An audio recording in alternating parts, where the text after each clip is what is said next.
A esas alturas probablemente ya escuchaste a cierto presidente color naranja decir en una conferencia de prensa que había confirmadose una asociación entre paracetamol y autismo, y lo más probable es que se refiera a la correlación entre estos dos fenómenos. Cuando uno aparece, el otro aparece; cuando uno baja, el otro también baja. Eso no significa que uno causa el otro, sino que aparecen al mismo tiempo. ¿Por qué? Pues esa es la pregunta que se tiene que hacer. Y además en esta conferencia de prensa instaba a dejar de usar el paracetamol. Así de plan. Y además un funcionario de la FDA dijo que había una relación causal entre el paracetamol y autismo. Así lo dijo en televisión. ¿Pero entonces mienten?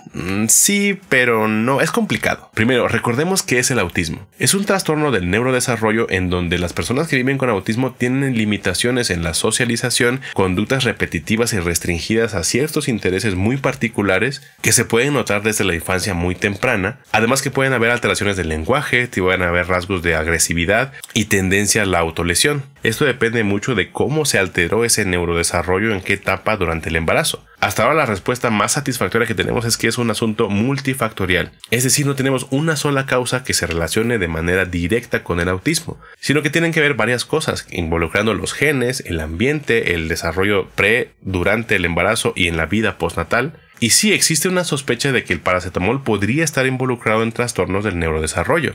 Se ha estudiado con TDA, con autismo y con discapacidad intelectual. Como dijimos, el paracetamol es una de esas cosas del universo de cosas en que se sospecha que puede estar relacionado con trastornos del neurodesarrollo.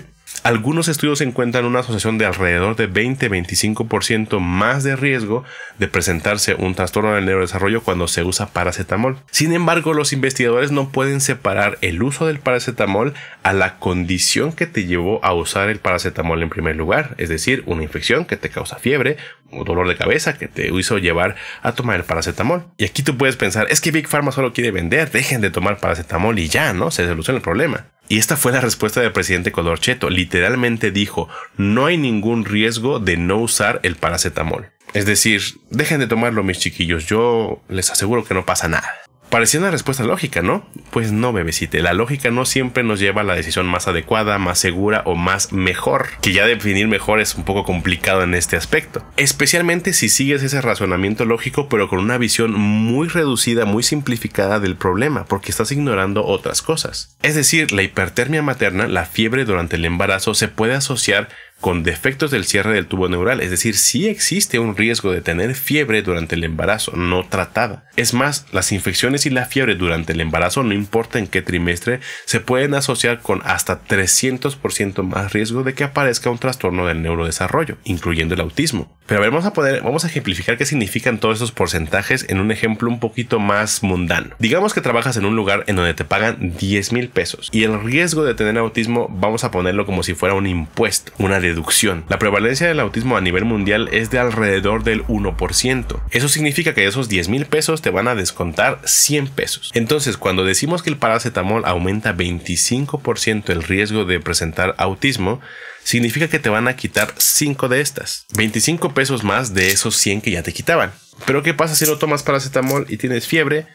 Entonces ya no son 25, son 300 pesos. Y aún esta interpretación hay que tomarla con cuidado porque recordemos que no siempre se puede separar el efecto del paracetamol que el efecto de la fiebre o la infección en primer lugar. Pero bueno, ¿cómo empezó todo este chisme de lo que dijeron los funcionarios? Para eso déjame hacerte una pregunta que te ponga un poco en contexto.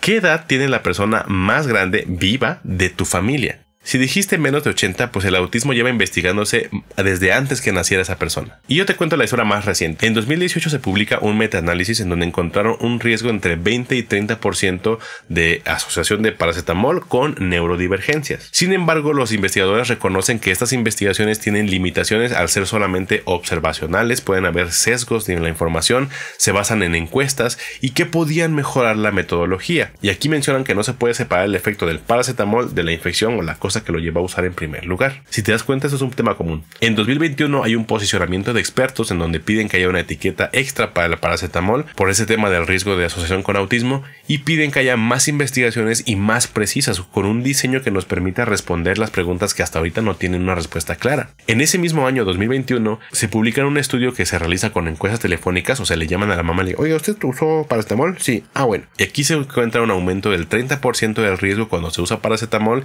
de presentar tratar TDA y autismo, pero reconocen que se usaron cuestionarios con poca validación para hacer el diagnóstico y no se puede separar el efecto del paracetamol de la infección. Además que la recomendación de los expertos en este punto es usar el paracetamol el menor tiempo posible por la menor dosis efectiva posible, porque además el paracetamol es de las pocas opciones que se pueden usar durante el embarazo para controlar la fiebre y el dolor. Luego viene uno de los estudios más grandes publicados acerca de este tema en 2024, en donde se siguió a 2 millones de niños por más de 20 años y de esos se incluyeron a 185,000 niños expuestos al paracetamol.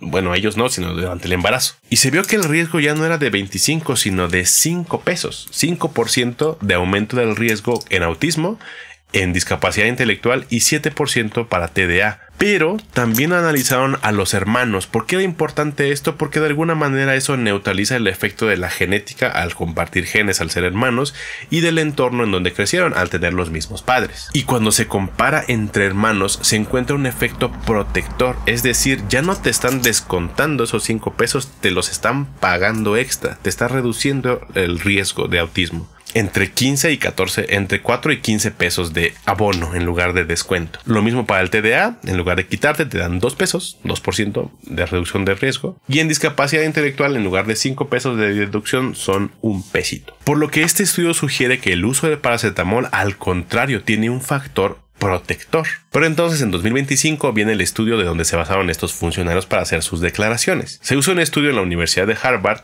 que básicamente fue una búsqueda en Google con una metodología, en donde encontraron 27 estudios que tenían una asociación positiva, 9 estudios en donde no se encontró asociación y 4 estudios en donde parecía haber un efecto protector, entre ellos el que mencionamos en 2024. Los autores concluyen que se requieren más estudios que puedan separar la fiebre del paracetamol, que la relación causal entre autismo y paracetamol podría ser posible, pero no es todavía una certeza, y critican que en el estudio de 2024 se usó poco paracetamol. Ellos reportaron que solamente el 7% de los embarazos tuvo el uso del paracetamol, cuando en el mundo se observa alrededor del 50%. Y entonces viene esta declaración de los políticos y viene una respuesta de la comunidad científica. Se publicaron un par de editoriales en la revista Nature en donde los expertos mencionan que con la evidencia presente no se puede hacer esa declaración causal del paracetamol con el autismo, que se requieren estudios de más calidad, y cuando se revisan los estudios de mayor calidad en el momento no se encuentra esa asociación.